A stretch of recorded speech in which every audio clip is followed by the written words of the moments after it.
Inversions are by far the easiest way to triple your chord toolbox as a songwriter. It's incredibly underrated because I think a lot of people don't even know what they are, and then the people who know what they are, I think, underestimate just how powerful they can be. Let's talk about it. So first we have to establish what an inversion is. And basically all an inversion is any chord where the note in the bass is a note from the chord other than the root note. So let's break that down. If we have a C major chord, we have our root note, which is C, whatever the chord is named after. So your root note in a G major chord would be G, in an A minor chord it would be A, in an F major chord it would be F, in an F sharp major chord it would be F sharp.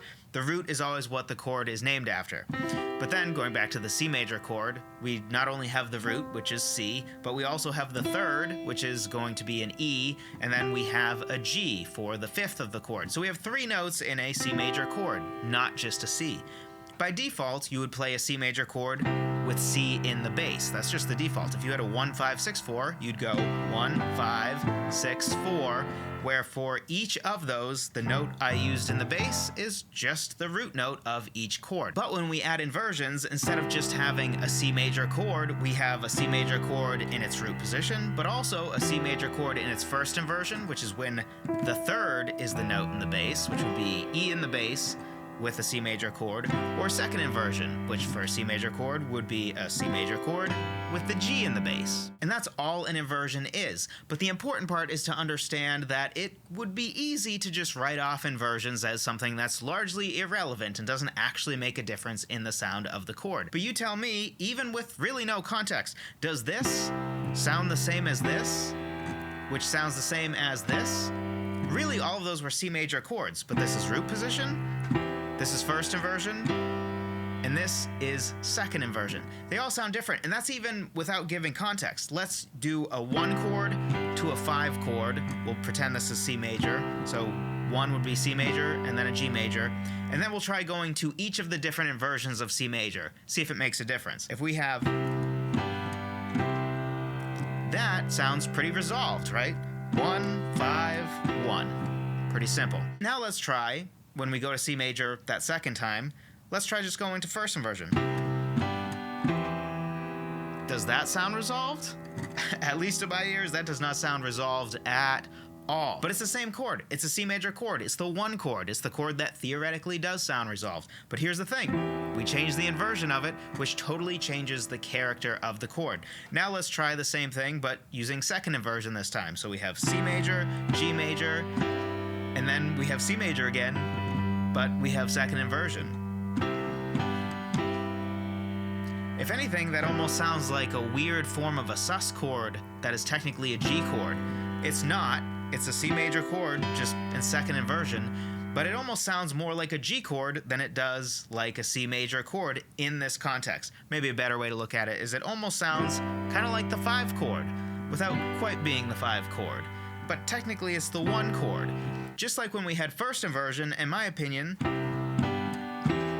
that almost sounds more like a 3 chord than it does the 1 chord that it really is. And this leads to the main point I want to drive home, which is that inversions matter. It's not just about what the chord is technically harmonically, but what inversion the chord is actually affects the sound. So being intentional about not just what chord you're going to use, but also what inversion of that chord essentially at least triples your chord toolbox. Because with any major or minor chord, which is a 3-note chord, you have root position as well as first and second inversion. With 7th chords, you actually would have 3 inversions as well as the root. So really, it actually more than triples your chord toolbox. Do not underestimate the huge difference it makes what inversion you use. So next time you're writing a chord progression, maybe you have a 1 chord and a 5 chord, don't take for granted that that has to be root position 1 chord to root position 5 chord. Because you could have first inversion 1 chord, and then you could have root position 5 chord.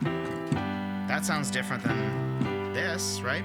Or you could have second inversion 1 chord and then root position 5 chord.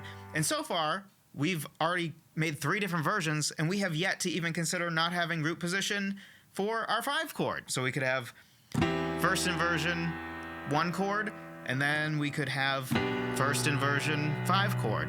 That sounds wildly different than this, right? This is just root position or we could do root position like this. That makes a difference in our song. Just as a really quick example of how you could utilize this realistically, let's say you want to harmonically have a 1 chord, but maybe you're trying to have a 1 chord in a pre-chorus or some song section where for whatever reason you just don't want the 1 chord to sound resolved. You want the harmony of the 1 chord, let's say we're in C major, so you really want that C, E, and G.